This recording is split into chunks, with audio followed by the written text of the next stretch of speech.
ছাত্র জনতার ঐতিহাসিক বিজয় হয়েছে, ছাত্র জনতার ঐতিহাসিক বিজয় হয়েছে, সেই কারণে দেশটাই আবার স্বাধীন হয়েছে।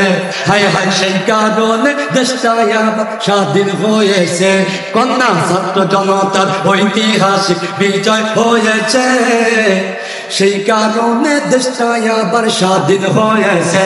কন্যা সেই কারণে দেশটাই আবার স্বাধীন হয়েছে। কথা কি বাস্তব? কথা কি বাস্তব? 52 রফিক বরকত আমরা তো আর দেখিনি, আমরা দেখেছি মীর মুগ্ধের ভাই লাগবে কি পানি। মীর মুগ্ধ কেটা জানেননি? সরমনাই পীর সাহেবের ইসলামী আন্দোলনের একজন সক্রিয় কর্মী। জোরে বলেন আলহামদুলিল্লাহ। 52 রফিক বরকত আমরা তো আর দেখিনি, আমরা দেখেছি মীর মুগ্ধের ভাই লাগবে কি পানি। তার সাহসিকতা আমাদেরকে পথ দেখিয়েছে, সেই কারণে স্বৈরাচারের পতন হয়েছে। ভালো, সেই কারণে স্বৈরাচারের পতন হয়েছে। ছাত্র জনতার ঐতিহাসিক বিজয় হয়েছে, ছাত্র জনতার ঐতিহাসিক বিজয় হয়েছে, সেই কারণে স্বৈরাচারের পতন হয়েছে। বলেন সেই কারণে আমরা ভয় পাইতে আছেন? কি করেনি এই স্বৈরাচার গেল 17 বছরে, নজির বিহীন হত্যাকাণ্ড করলো শাপলা চত্বরে। কথা বল ঠিক কিনা? রাতের আঁধারে আলেমদেরকে জবাই করেছে, রাতের আঁধারে আলেমদেরকে হত্যা করেছে। আয়না ঘরের ভিতর লাশের কঙ্কালটা পাওয়া গেছে, সেই কারণে স্বৈরাচারের পতন হয়েছে।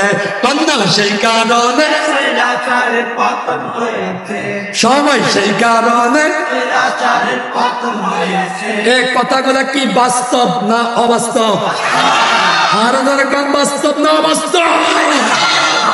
যেমন কর্ম তেমন ফলে বদলে গেল ইতিহাস, যখন দেখি রাজপথে শুধু শিক্ষার্থীদের লাশ।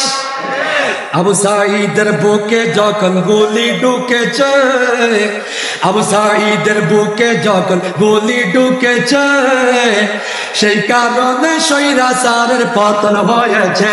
কন্যা সেই কারণে সেনাবাহিনীর নিরপেক্ষ ভূমিকা রয়েছে, সেই কারণে শেখ হাসিনার পতন হয়েছে। কন্যা সেই কারণে শেখ হাসিনার পতন হয়েছে। এখন এই বাংলাদেশ, এটা নিউ বাংলাদেশ, এখানে যদি ওলামা একদম যদি ভুল বুঝাবুঝি না কইরা এক কাতারে চলে আসে, খোদার কসম মন সাক্ষী দেয়, আগামীতে আমরা পেঁয়াজের কেজি আবার 15 টাকা 20 টাকা দেখবো। যখন দেখেন 18 লক্ষ হাজার কোটি টাকা ঋণ, তখন তো পেঁয়াজের কেজি 200 টাকা খাওয়াই লাগে।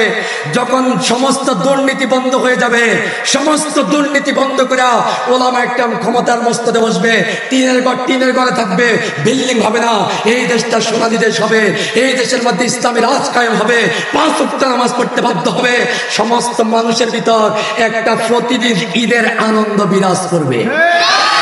কথা বলেন ঠিক কিনা? আপনারা কি এটার জন্য প্রস্তুত আছেন? যদি জামাত ইসলাম, খেলাফত মজলিস, হেফাজত ইসলাম, চরমনাই এক কাতারে আসে, আওয়ামী লীগের অনেক লোক এই জায়গার মধ্যে আছে যারা ইসলাম চায়, বিএনপি আছে ইসলাম চায়, সত্যিকার আপনারা ইসলামকে ভোট দিবেন?